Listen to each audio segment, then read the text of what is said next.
mother had to, when she found out from my sister, and she came to me and asked me about it, and I still really couldn't even tell her. I had to say, well, I had sex with the girl, and he was there.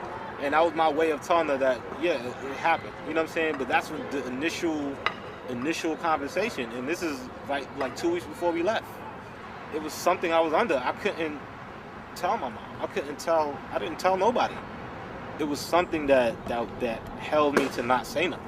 You know what I'm saying? Because I looked up to him as my dad, because I looked up to him as the person that he was. I thought he was a God figure. I thought he, you know, and all those reasons, like, you know, I'm trying to like see what the why is this going on? What's the significance?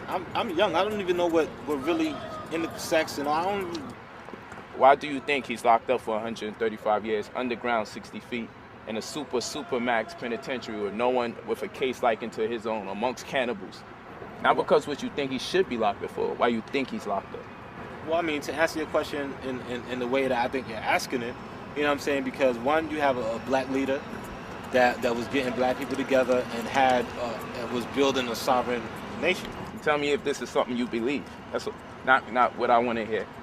What do you personally believe, dealing with the facts of the matter? Not denying you of your experience, but based on what we all know, what is necessary to lock a person up when you accuse them of these type of things. What I know from history is that whenever you have a black leader that's uplifting the people, that's doing something for the community, that's bringing people together, and that's building people and elevating people, then they get taken down.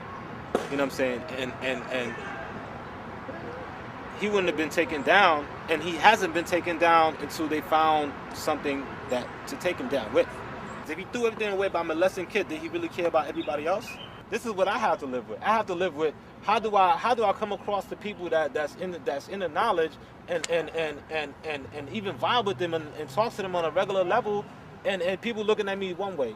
Nah, that's all good. You can always come to a class of ours. That's cool, but you know what I'm saying. But it is. But see, the thing is that it don't make you a bad person. At the end of the day, people's always gonna have his word over anybody else's word, because that's all they know. No, at the end of the day, he's locked up, so obviously they took y'all word over everyone else's. It doesn't matter, like I told you, if we say he's innocent, when he's still locked up in prison. Y'all word accounted for everything. What I can't go back. You know what I'm saying? I can only face what's in front of me. And everything that's in front of me, I see people that's being misled. I see people that's under the impression, and even though misled by what? Because people are saying Doc is being railroaded. That people are saying none of this has to do with the case as far as the government is concerned. The government don't give a damn about the accusations. Saying that are you hearing what I'm saying? You got people saying that kids haven't been molested.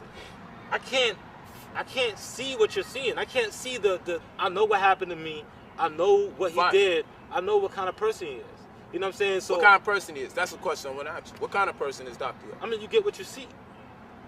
You get what you see. Tell me, but who is he to you? What people didn't see is also the I ain't asking about other people. I want to know about you personally. I want to get into your mind. I want to know, what is he to you? Who is he to you? Who he is to me right now? He's somebody that did a lot of things great, but had his flaws, and it didn't correct those flaws. And he had years and years and years to correct those flaws. He didn't correct those flaws. Now I came back, and now he's incarcerated. Should he be in there? Should he be out? Someone like him shouldn't be incarcerated if they uplifting the community and doing what he did. But if you're gonna do that, and on top of that, still do the wrong thing for years and years and years, then you definitely shouldn't be out on the streets.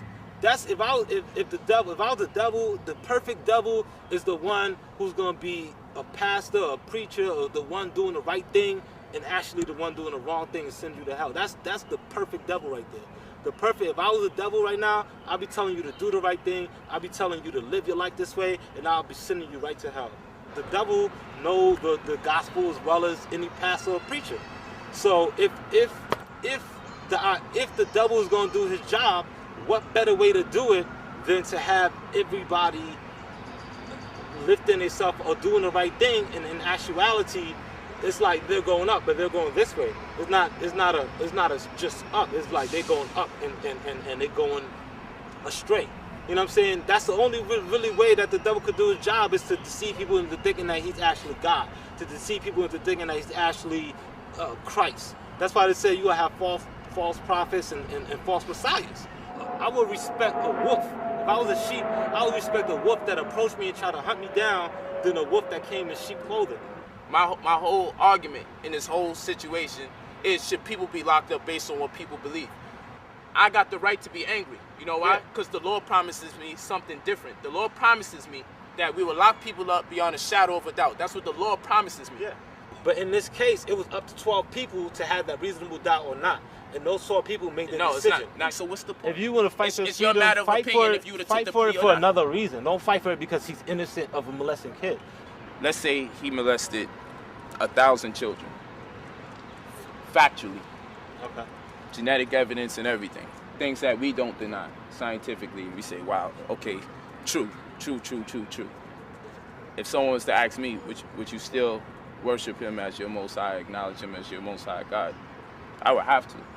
I don't identify with everything he does there, much like I believe most Christians don't identify with everything their God does, because it says their God is a jealous God.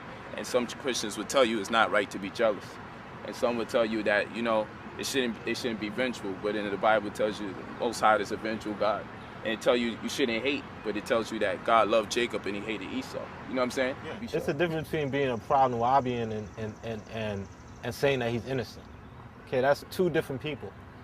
I could be a proud Nubian because I was born in Nuwapu, but it's two different kinds of people.